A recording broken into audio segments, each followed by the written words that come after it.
हाँ बेटा, हम लोग पढ़ रहे हैं इसमें प्रोनाउन। क्या पढ़ रहे हैं बेटा? प्रोनाउन, जिसमें पर्सनल प्रोनाउन के बारे में हम आपको बता रहे थे। याद है? कौन सा प्रोनाउन?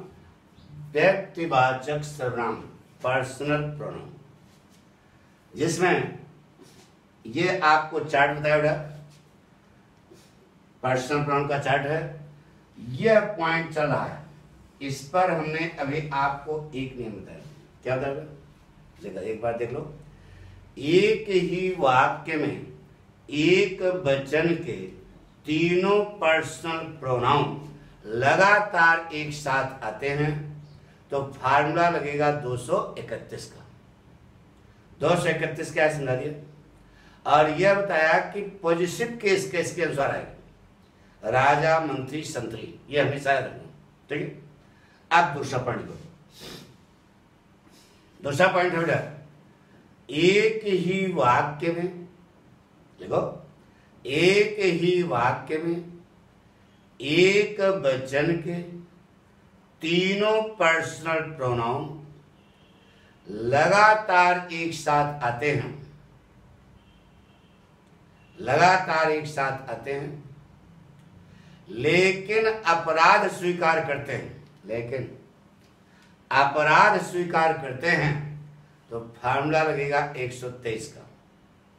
तो फार्मूला 123 का लगेगा कब? जब अपराध स्वीकार करेंगे। जैसे समझाया,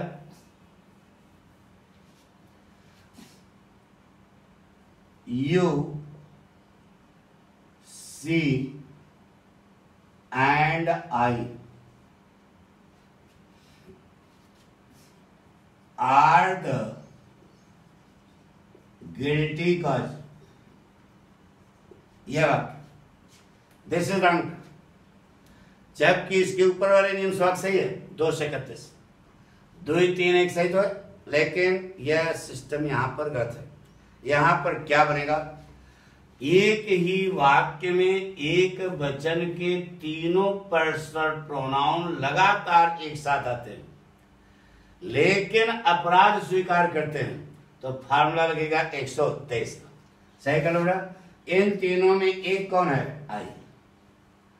फिर दो कौन है? यू। फिर and C are the guilty cause. ये सही। अब लड़का जानना चाहेगा गुरुजी क्यों? यही कारण बताइए। अच्छा सुनो बेटा, ये पाठक, ये और ये तीन लोगों ने कोई अपराध किया, अब पकड़े गए, तीनों पकड़े गए, तो अब पुलिस लठ चलाएगी।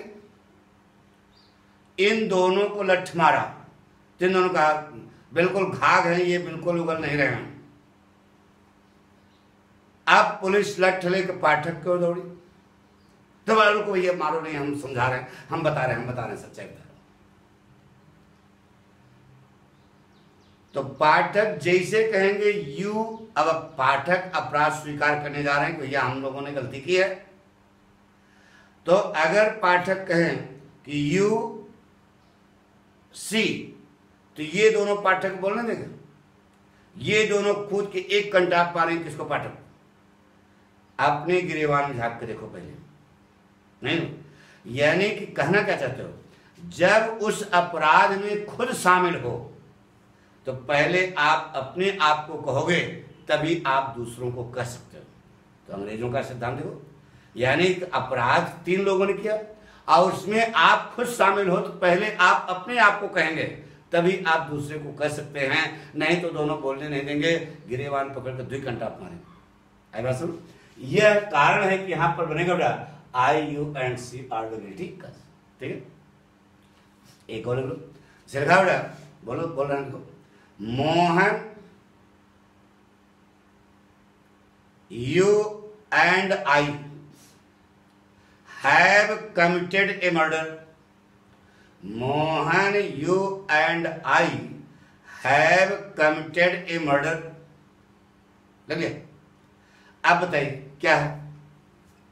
ये अपराध है ना, अपराध स्वीकार हो रहा, तब ऐसी स्थिति में 123 का नियम लगेगा। तो मोहन यू एंड आई में एक कौन है, फर्स्ट पर्सन कौन है, आई, फिर सेकंड कौन है, यू, फिर मोहन, मोहन लास्ट में आएगा। I you and Mohan have committed a murder. तो 2 सेकंड यहां पर 123 लगेगा। क्यों लगेगा ये समय, पक्का? दूसरा पॉइंट समझ आ गया। अब इसी पर तीसरा नियम बताया जा रहा है।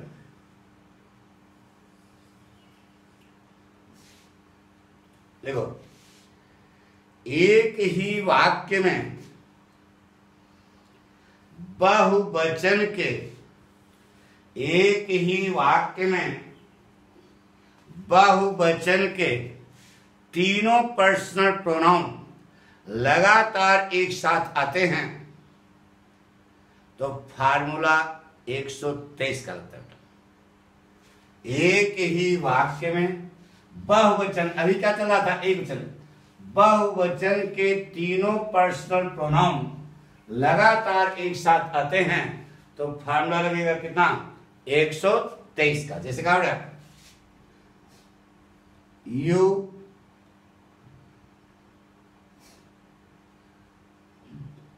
the girls and we were dancing on the stage.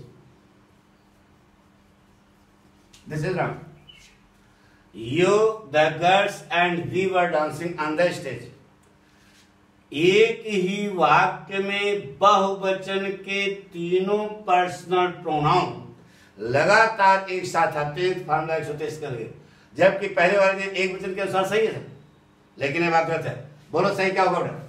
इन तीनों में एक कौन है, वी, फिर दो कौन है, यू, फिर 3 कौन है, एंड द गर्ल्स।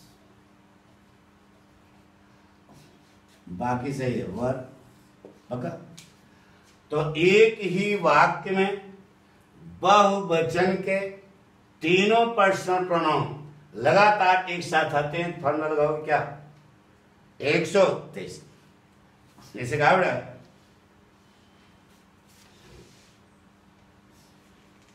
नोट कर लिया, मिटा दें।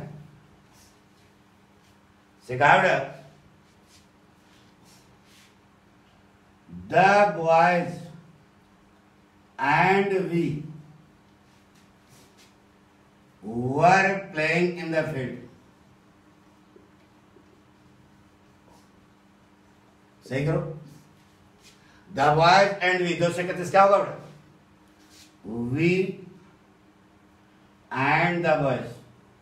अरे सेकंड नहीं है तो 123 का नहीं लगेगा ना, we and the boys were playing in the field। करो। तो हमने बताया कि एक ही वाक्य में बहुवचन के तीनों पर्सनल प्रोनाउन लगातार एक साथ आते हैं, फार्मूला लगेगा 123। अगला नहीं, देखो अगला नहीं, यदि किसी लिंकिंग वर्ड, लिंकिंग वर्ड है ना, ब्रैकेट ले लो, is, am, are, was, verb. यदि किसी linking word, linking verb bracket में लेना, is, am, are, was, verb. यदि किसी लिंकिंग वर्ब का कॉम्प्लीमेंट, पूरक, कोई पर्सनल प्रोनाउन है, कोई पर्सनल प्रोनाउन है तो वह प्रायः सब्जेक्टिव फॉर्म में ही आता है। वैसे यदि किसी लिंकिंग वर्ब का कॉम्प्लीमेंट कोई पर्सनल प्रोनाउन है तो वह प्रायः किसमें बेटा, सब्जेक्टिव फॉर्म में ही आता है। अच्छा बताओ बेटा, जैसे लिखा बेटा, इट इज, इट करता है, ऐसे दे रहे हैं, इट इज। वाक्य कैसे बनते हैं, कर्ता और क्रिया से। इट करता है, इज क्रिया है। कोई वाक्य पूरा हुआ, नहीं ना। अब हमने लगा दिया इट इज मी, बात पूरा हो। लेकिन ये हवा गलत है बेटा, क्योंकि इसमें लिंकिंग वर्ब क्या है? Is, am, are, was verb को लिंकिंग वर्ब कहते हैं। इट इज कोई वाक्य हुआ क्या? मी लगा दिया तो वाक्य क्या हो गया? पूरा हो गया। लेकिन वाक्य क्या है? गलत है। नियम यह करा है कि यदि किसी लिंकिंग वर्ब का कॉम्प्लीमेंट माने पूरक, अब ये भी पूरा करा है ना, पूरक कोई पर्सनल प्राउन है तो वह प्राय किसमें होगा बेटा? ऑब्जेक्टिव फॉर्म होगा, सब्जेक्टिव फॉर्म होगा। तो मी का सब्जेक्ट मान लो बेटा, बोलो क्या होगा? It is I. अब से साहित्यिक भाषा में, लिटरेचर में इट इज मी सही है, लेकिन व्याकरण में इट इज मी गलत है। इट इज क्या होगा? आई। ठीक है। अब साहित्यिक में क्यों सही है इसको बताएंगे कि एक नियम और आगे पढ़ाएंगे कि यदि किसी वर्ब अथवा प्रीपोजिशन के आगे बढ़ाएंगे, बताएंगे। इतना समझ ना, इट इज आई, ये सही है। जैसे कहा बेटा देयर वर, बताइए कोई वाक्य हुआ? देयर वर कोई वाक्य है क्या? कर्ता क्रिया लिखा है लेकिन कोई वाक्य है क्या? तो देयर वर और हमने लगा दिया क्या? देम। बताइए वाक्य पूरा हो गया कुछ? लेकिन ये वाक्य गलत है बेटा, क्या होगा? देयर वर दे। ये सिखाया कि यदि किसी लिंकिंग वर्ब का कॉम्प्लीमेंट कोई पर्सनल प्राउन है तो वह प्रायः सब्जेक्टिव फॉर्म में ही होगा। पक्का? आज में पढ़ाएंगे।